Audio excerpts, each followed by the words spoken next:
Moi c'est Soojin, simple lycéenne. Je tiens pas à vous dire où j'étudie, parce que ça regarde personne. Bref, je suis rentrée chez moi après la journée de cours qui m'a bien saoulée. Je déteste vraiment les cours. Je trouve ça inintéressant et de toute façon j'estime que j'en ai pas besoin. Mon but c'est de partir à l'étranger plus tard. Alors que je dépose mon sac, mes yeux se baissent et là je vois ce téléphone débile par terre. L'envie de donner un coup de pied dedans est trop tentant, et je succombe. Je m'allonge ensuite dans mon lit, et là mon téléphone se met à sonner. Je regarde l'écran et c'est ma mère. Allô ? Bonjour ma chérie, comment vas-tu ? Tranquille et toi ? J'ai entendu parler de cette fille dans ta classe qui a eu un accident. Tu es sûre que ça va ? Mais oui, t'inquiète pas, je parle pas mal avec mes copines donc je suis pas toute seule. Est-ce que tu veux que ton père et moi nous rentrions à la maison ? Je vais bien, vraiment. C'était juste une gamine bizarre. Personne se soucie d'elle maintenant. Ah bon, d'accord. Profitez de votre séjour. De toute façon, vous rentrez demain. On a fini par raccrocher. Un sentiment de solitude m'a envahi. Le lendemain, une cérémonie était organisée en la mémoire de Mi-young, la fille décédée. Avec mes amis, on s'y est rendu. Notre professeur principal était présent, et il était heureux qu'on soit venu. Nous n'étions que 4, en comptant le professeur. Je suis si heureux que Mi-young ait des amis comme vous.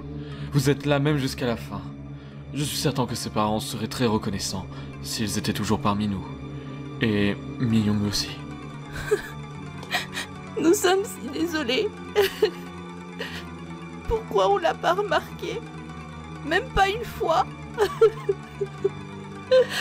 Si je lui avais parlé encore une fois, j'aurais peut-être pu savoir. Je m'apprête à sortir de la salle avec mes amis, nous dirigeant vers la sortie. Vous voulez que je vous accompagne jusqu'à la gare ? Non, ça va aller. Merci, monsieur. Tandis que je tourne le dos au professeur, marchant un peu plus loin, mon visage arrête de grimacer de pleurs et retrouve une expression normale. On peut rentrer seul. Nous finissons par sortir, plus personne n'est autour de nous. Je relâche donc mon attention. Oh mon Dieu, sérieusement ? J'ai l'impression d'avoir pleuré des centaines d'années. Et attends, il y a peut-être encore quelqu'un qui nous entend. Waouh ! Mais quel jeu d'acteur, Soojin ! Je suis impressionnée. Merci. T'as juste été génial. Bien, maintenant qu'on est débarrassé de tout ça, ça vous dit un petit karaoké ? Oh oui, allons-y. On a marché jusqu'au bar à karaoké et on s'est donné à fond. C'était vraiment une super fin d'après-midi. Ça nous avait permis de ne plus nous souvenir de cette corvée de cérémonie. De toute façon, Mi-young c'était vraiment quelqu'un de bizarre. On n'a jamais été proche d'elle. Après ce karaoké, on a décidé de rentrer chacune chez soi. Moi je dois prendre le bus pour rentrer, et mes 2 amies vivent l'une près de chez l'autre, donc on s'est séparés. Je suis montée dans le bus, et comme à mon habitude, j'ai sorti mon téléphone portable de ma poche pour faire passer le temps. Ah là là, mes copines ne peuvent vraiment pas se passer de moi. Elles m'ont déjà envoyé un message alors que je viens de partir. D'ailleurs, pour communiquer plus simplement entre nous, on a créé une conversation de groupe. On se voit plus tard. Peace. Hé, tu penses que c'est de notre faute ? J'ai fixé le téléphone des yeux, et ces mots ont comme résonné dans ma tête. Hé, tu penses que c'est de notre faute ? Innocemment, je me suis demandé de quoi elle parlait. Après tout, on n'a rien fait de mal. Je lui ai donc répondu par texto. Pourquoi ce serait de notre faute ? C'est elle qui est sortie. Hé, Mi-young, viens dehors une seconde. Mi-young est alors venue jusqu'à nous. Elle avait déjà les larmes aux yeux. Quelle pauvre fille. Elle nous donnait gentiment de l'argent de temps en temps et c'est vrai qu'on s'y fait vite, je vous avoue. Mais ce jour-là, apparemment elle n'en avait pas. Désolée, je n'ai pas d'argent aujourd'hui. T'as quand même pris du retard dans tes paiements dernièrement. Tu sais qu'on va pas attendre éternellement. 20 € pour demain. C'est trop, j'ai plus d'argent s'il vous plaît. Je porterai vos sacs pour vous. Je ferai tout ce que vous voulez, juste... C'est à ce moment qu'elle a fondu complètement en larmes. Est-ce que je pourrais rester avec vous en tant qu'amie ? Avec mes amis, nous sommes restés la regarder. Et nous avons tout éclaté de rire en même temps. Quelle cruche. Elle croyait vraiment qu'on était ses potes. On l'a poussée contre un mur et on a commencé à lui tirer les cheveux. À lui mettre des coups un peu partout. Elle était tellement fragile et faible. Ouais, c'est le mot, elle était faible.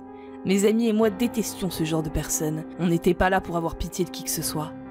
Alors on se montre un peu gentil avec toi et tu te donnes le droit de penser qu'on est tes amis ? Elle ne se débattait même pas, elle se laissait faire cette faible. Franchement, elle n'avait que ce qu'elle méritait. Avec les filles, on a sorti nos téléphones. Trop drôle, je vais prendre une vidéo. Je n'arrive toujours pas à croire qu'elle pensait qu'on était ses amis. On a traîné avec toi parce qu'on se faisait chier.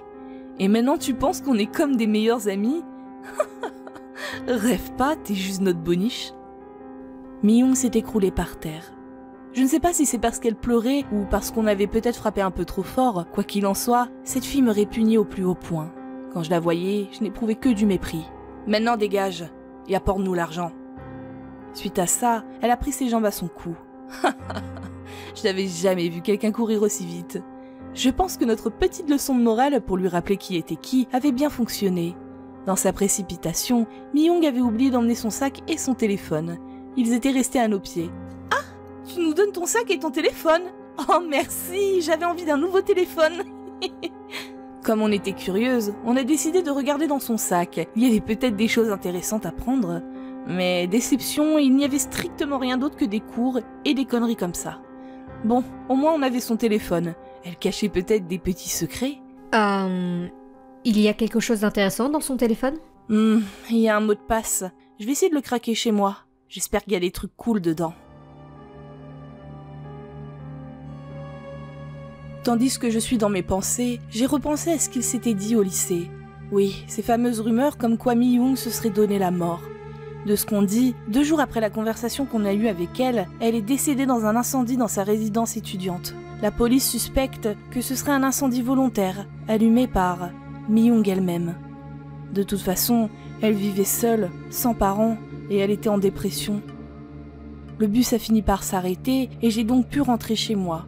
Je me suis déshabillée pour me mettre à l'aise et je suis partie m'allonger dans mon lit. Comme d'habitude, téléphone à la main. Pourquoi ce serait notre faute? C'est trop stressant. Sérieusement, elle nous donne mal à la tête même quand elle est morte. Ça me saoule vraiment qu'on parle que de Mi-young. Qu'est-ce qu'on en a à fiche d'elle? Elle est morte, voilà, c'est tout. C'est pas la fin du monde non plus. Continuez d'agir comme si c'était notre amie pendant encore quelques temps. Dieu merci. Et en plus, on a agi gentiment avec elle. Et prétendez être triste. Il est un peu tard, donc j'ai décidé d'éteindre la lumière. Je pense que j'allais encore chatter un peu avec mes copines, puis direction dodo. Cette journée m'a vraiment épuisée. Ça craint, on est vraiment dans la merde. Allez les filles, on s'accroche, il faut qu'on reste forte. Ouais.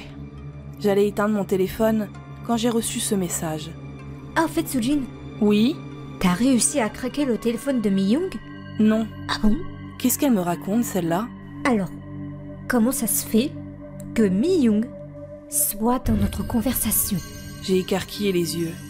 Une lumière sous mon lit venait de s'éteindre.